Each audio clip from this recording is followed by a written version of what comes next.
Assalamualaikum warahmatullahi wabarakatuh. Bismillahirrahmanirrahim. Alhamdulillahi rabbil alamin. Wa bihi nasta'in 'ala umuri dunya waddin. Wassalatu wassalamu ala asyrafil anbiya'i wal mursalin sayyidina wa maulana Muhammadin wa ala alihi wa ashabihi ajma'in. Subhanaka la ilma lana illa ma 'allamtana innaka antal alimul hakim wa tub 'alaina innaka antat tawwabur rahim. Wa la hawla wa la quwwata illa billahil 'aliyyil 'azim. Rabbi shrah li sadri wa yassir li amri wahlul 'uqdatam min lisani yafqahu qawli, amma ba'du. Hadirin jamaah salat maghrib Masjid Al-Jihad yang dimuliakan Allah Subhanahu wa taala. Pertama-tama terlebih dahulu marilah kita sama-sama memanjatkan puji dan syukur kita kepada Allah Subhanahu wa taala karena dengan nikmat rahmat, karunia, taufik dan hidayah jualan sehingga kita kembali pada malam hari ini kita dapat melanjutkan kajian kita tentang ilmu fikih kitab Sabilul Muhtadin yang membicarakan tentang rukun puasa kemarin.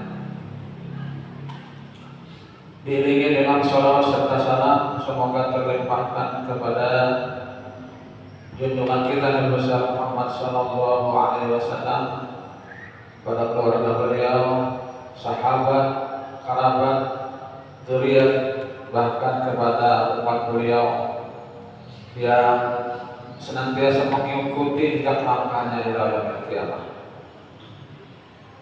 Dan marilah kita pula sama-sama memperbaharui atau berniat i'tikaf dengan niat nawaitu an a'takifa fi hadzal masjid sunnatan lillahi ta'ala.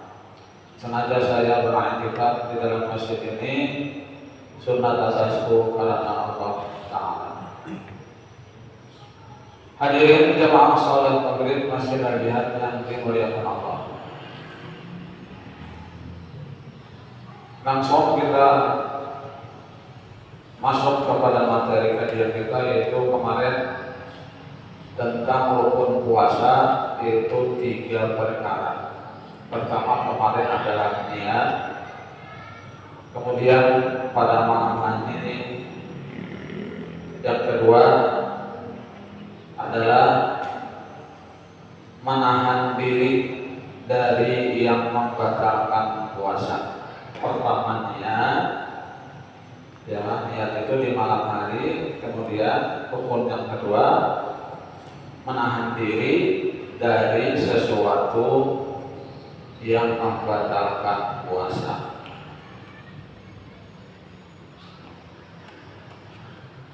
Sebagian dari yang membatalkan puasa adalah bersenggama atau yang kita bersetubuh, ya.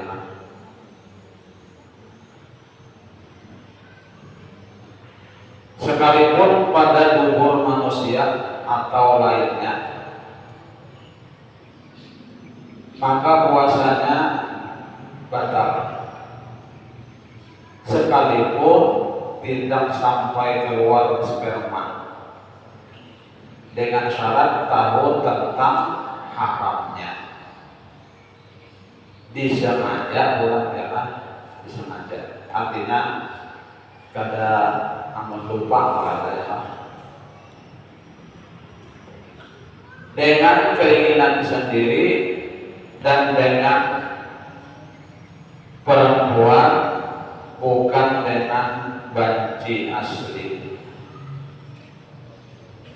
Ini ada juga kalau orang kan ingat ya kan, model awal-awal puasa, apalagi misalnya pengantin baru kan, ya kan, jangan pengantin baru, pengantin awas yang bisa juga ya kan, karena kada ingat misalnya kada ingat misalnya bawanya puasa, kada apa-apa kada ingat. Kamu sudah ingat stop, ya kan, lanjutkan puasa. Kada apa-apa aja, ini kada ingat bang. Sudah di tengah jalan kata, namun saya ingat, stop, ya, jangan dilanjutkan.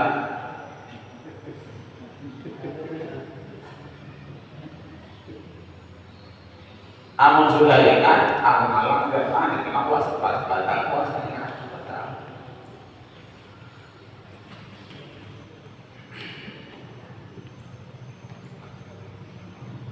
Tetapi kalau tidak tahu haramnya, kada tahu haramnya karena baru masuk Islam misalnya, atau bertempat tinggal jauh dari ulama, atau bersenggama karena lupa, atau karena dipaksa, maka tidak batal puasanya. Ya, namun misalnya kada tahu haramnya, kada tahu diharam, malu misalnya baru masuk Islam, kada tahu bahwa itu haram, kada apa-apa. Atau misalnya berdiam terlalu jauh dari majelis taklim, jauh mana dengan orang yang ada majelis taklimnya, kada tahu ya kada apa-apa juga. Atau misalnya lupa tadi, kada apa-apa, kada batal puasanya.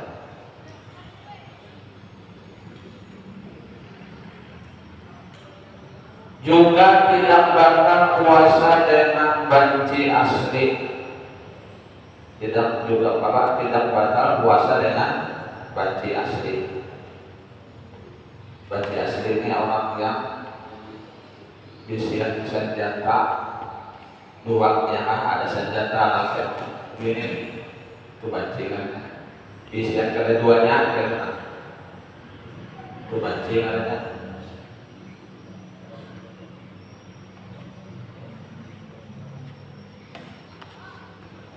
Baik memasukkan zakat ke dalam kubur sesama banci atau dubur, ya, atau kubur perempuan atau ke dalam kubur lelaki, terkecuali jika wajib baginya mandi, umpamanya diyakinkan keadaan yang mengadakan senggama atau yang disenggama atau yang disenggamai, maka batallah puasanya.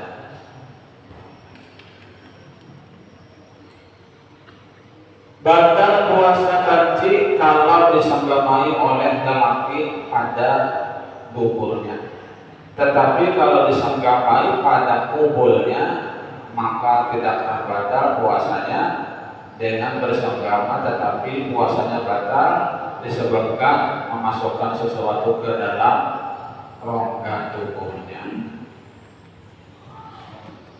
Di antara yang membatalkan puasa tadi, mengeluarkan air sperma, ya, air mani, mengeluarkan air mani dengan cara yang bukan senggama, itu antara dua, ya. Seperti dengan tangannya sendiri, dengan tangannya, ya, atau dengan tangan istrinya, atau jariahnya, ya, tangan bini misalnya disuruhnya mau udah karena lalu sampai keluar air sperma, itu batal puasanya.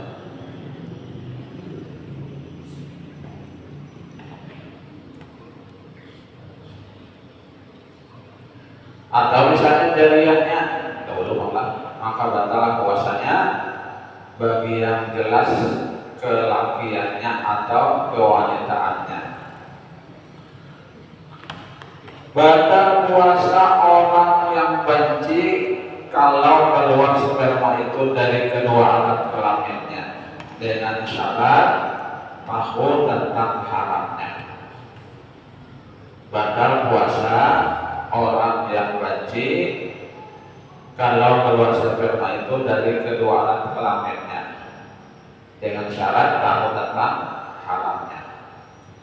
Ini misalnya jangan bisa membenci, artinya bisi alat dua, ada alat laki, ada alat berbinian. Nah, batal apabila keluar dari kedua alat tersebut, ya kan? Dari kedua alat kelaminnya dengan syarat tahu tentang haramnya, dengan sengaja dan dengan keinginan sendiri. Berbeda kalau jahil hukum haramnya karena uzur, umpamanya baru masuk Islam atau jauh dari ulama atau keluar sperma dengan lupa atau dipaksa, maka tidaklah batal puasanya. Batal puasa karena mengeluarkan sperma disebabkan tersentuh atau berciuman, berpelukan dengan perempuan tanpa labik. Tetapi tidak batal puasa karena keluar mani, terkecuali dalam mazhab Maliki juga batal.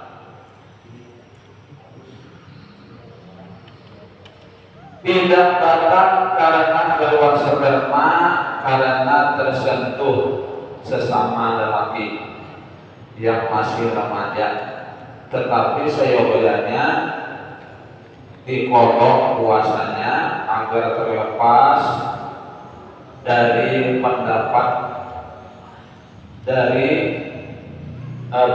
perbedaan pendapat di kalangan para ulama. Ada yang mengatakan juga batal.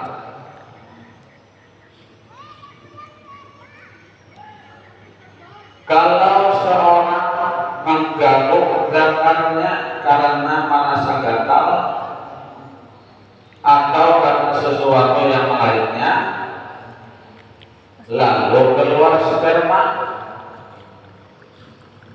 tidaklah batal puasanya. Syekh Mazhab berkata, demikian juga tidak batal puasa karena keluar sperma disebabkan karena menggaruk zakarnya dengan pelana kuda di waktu mengendarai kuda. Kalau zakar seorang gatal, ya, diketahuinya kalau digaruk akan keluar sperma, maka lalu digaruknya dan memang keluar sperma, maka dilihat. Kalau tidak dapat menahan diri karena terlalu gatal, maka puasanya tidak batal. Tetapi kalau dia dapat menahannya, nahan diri, maka puasanya tidak batal. Ya, misalnya ada seseorang tadi gatal melelah di atau gatal, lalu apabila digaruk, anggotanya apabila digaruk pasti keluar sperma, ya kan? Nah, lalu digaruknya, ya kan, digaruknya juga lalu keluar. Nah, ini dilihat dari sini. Kalau ini memang kada tahan, kada digaruk, kada tahan, karena saking gatalnya, itu kada apa-apa puasanya. Tapi kalau kawal zaman anani, ya kan, gatalnya dari kawal zaman anani digaruk jaduan, maka puasanya menjadi batal. Demikian juga tidak batal puasa karena bermimpi yang menyebabkan keluar sperma. Bermimpi misalnya ya kan, atau bermimpi kawin, ya kan. Nah misalnya remaja ya bujangan misalnya mimpi kawin waktu puasa siang ada apa? Yang mimpi aja, walaupun keluar sperma, tapi wajib mandi, ya kan? Mandinya wajib. Puasanya tidak batal.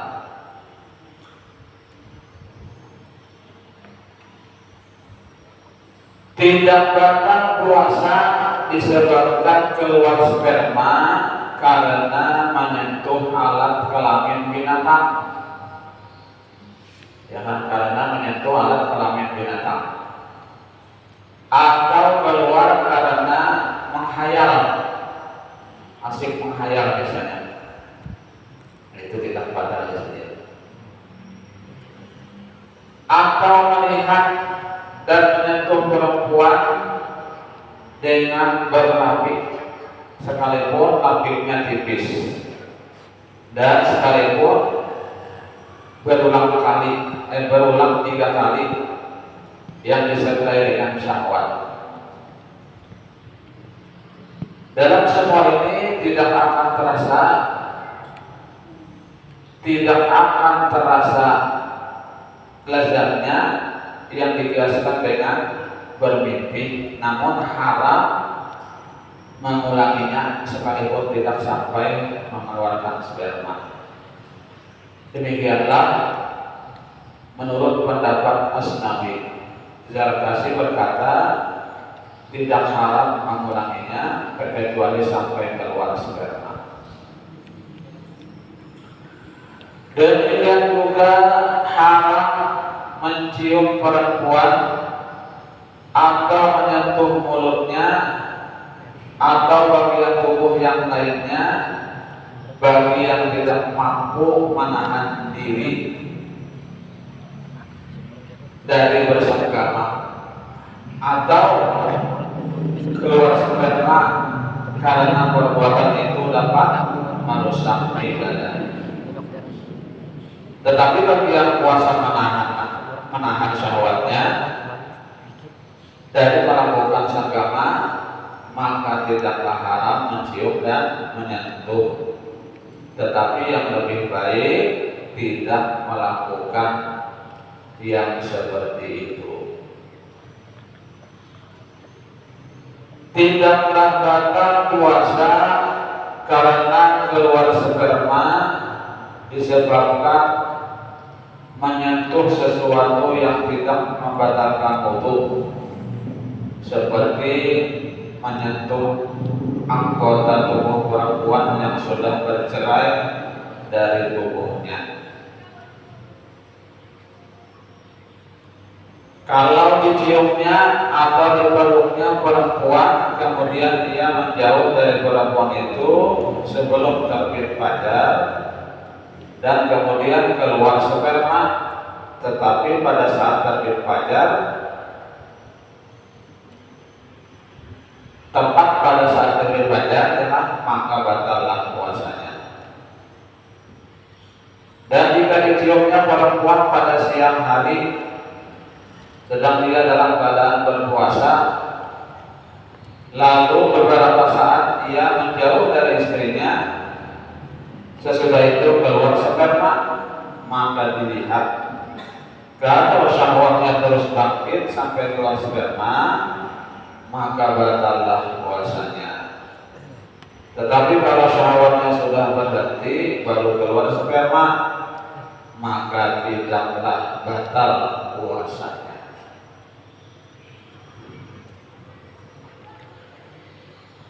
Di antara yang batalkan puasa lagi sengaja muntah. Kalau diketahuinya hukum sengaja muntah itu haram, lagi dengan keinginan sendiri, sekalipun yakni bahwa yang keluar dari perutnya itu tidak masuk kembali ke dalam perutnya, maka dalam keadaan ini puasanya batal. Ya, seperti muntah ya kan, hanya dengan sengaja itu membatalkan puasa. Nah, kalau tidak sengaja muntahnya itu tidak membatalkan.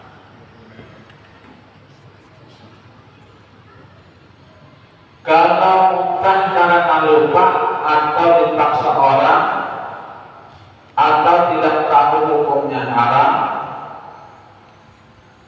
dikarenakan uzur, umpamanya baru masuk Islam atau jauh dari ulama, tidaklah batal puasanya.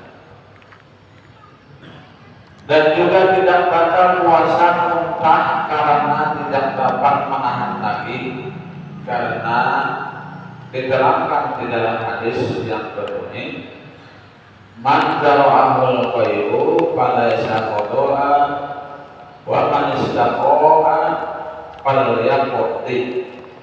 Artinya, barang siapa yang terpaksa muntah, terpaksa muntah ya, tidaklah qada atas dasarnya pada dosa puasa. Dan barang siapa yang sengaja muntah, maka hendaklah diqadanya, berarti puasanya batal. Hadis riwayat Bukhari, Muslim, Abu Dawud, Tirmidzi dan Ibnu Majah dari Abu Hurairah. Syekh Ibnu Hajar berkata di dalam kitabnya Tuhfah, di antara yang menyebabkan muntah karena menarik benang yang terbelah dari dalam perutnya pada waktu makan sahur, maka batallah puasa karenanya. Berbeda dengan mengeluarkan kapas, maka pada waktu siang yang dimasukkan pada waktu malam ke dalam zakar atau panggilan, maka tidaklah batal puasanya. Tidak batal puasa menurut kaul yang kuat jika mengeluarkan darah dari otaknya atau dari perutnya lalu diludahkannya.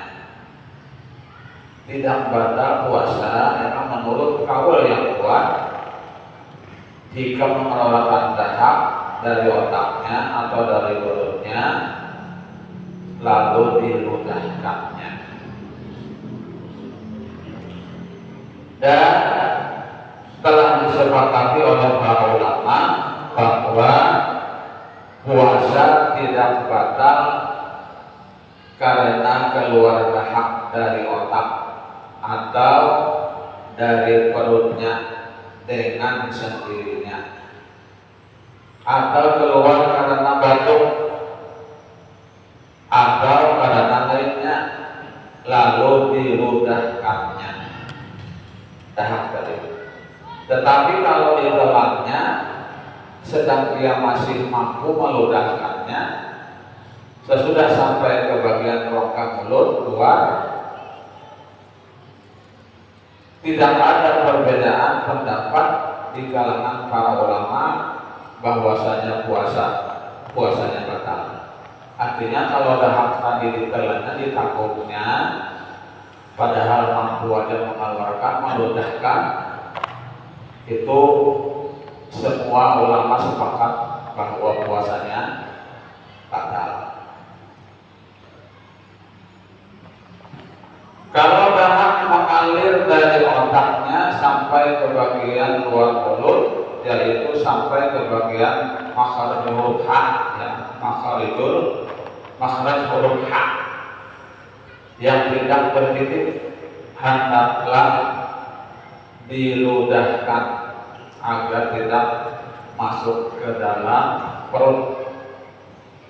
Karena kalau tidak diludahkan sedang dia masih puasa, meludahkannya lalu sampai ke dalam perut, batallah puasanya karena dianggap melalaikan. Berbeda kalau tidak sampai ke batas bagian luar mulut, sekalipun masih mampu meludahkannya ya, atau sampai ke batas bagian luar mulut, namun dia tidak mampu meludahkannya, maka tidaklah batal puasanya. Apa itu? Barunya kan? 15. Di antara yang membatalkan puasa, memasukkan sesuatu ke dalam yang dinamakan rongga, ialah semua lubang yang terbuka. Di antara yang membatalkan puasa, memasukkan sesuatu ke dalam yang dinamakan rongga, ialah semua lubang yang terbuka. Kalau barang yang dimasukkan itu kecil seperti biji sawi, atau kebiasaannya tidak dimakan seperti batu kecil, maka batallah puasanya. Pokoknya apa yang dimasukkan ya. Kalau dia takut tentang haramnya, lagi dilakukannya dengan sengaja dan dengan keinginan sendiri, baik ada pada rongga itu kekuatan yang dapat menghancurkan makanan dan obat seperti di dalam perut bagian dalam alat pencernaan dan bagian dalam otak, atau tidak mempunyai kekuatan untuk menghancurkan makanan dan obat seperti dalam telinga, dalam lubang zakar atau vagina dan lubang ujung susu, maka batallah puasa dengan makan dan minum dan memasukkan selang ke dalam otak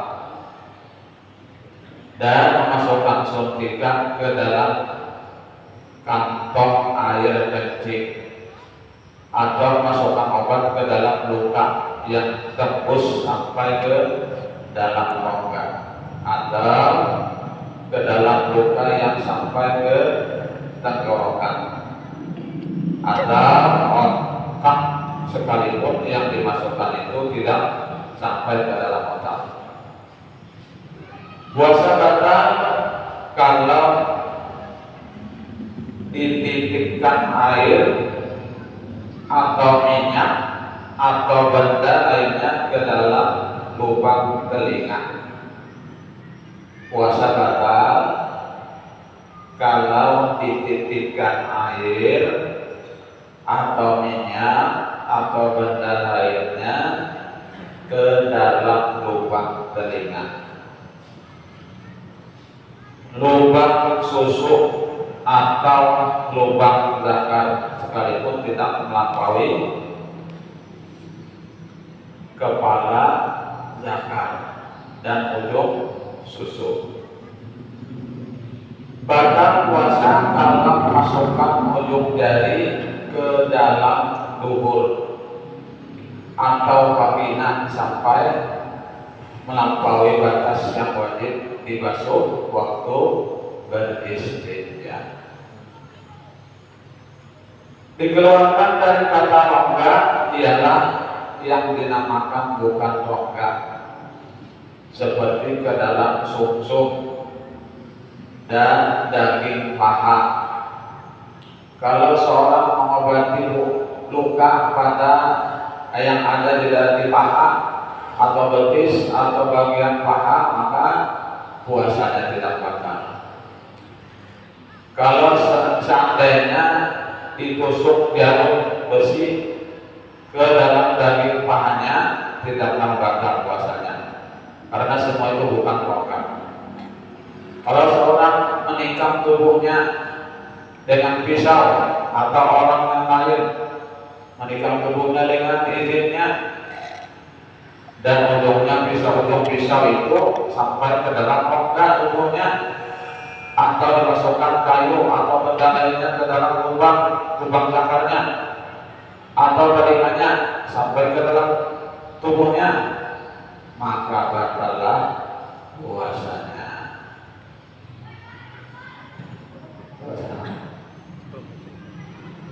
Kira sampai di sini dulu yang dapat disampaikan. Mudah-mudahan sedikit banyak ada manfaatnya, dan mudah-mudahan masyarakat mengampuni segala dosa-dosa kita, dosa orang tua kita, keluarga kita, kajian tentang kaum muslimin dan muslimat, dan mudah-mudahan Allah SWT mengabulkan segala hajat-hajat kita, hajat dunia dan hajat akhirat, dan mudah-mudahan Allah SWT memberikan kita pada husnul khatimah.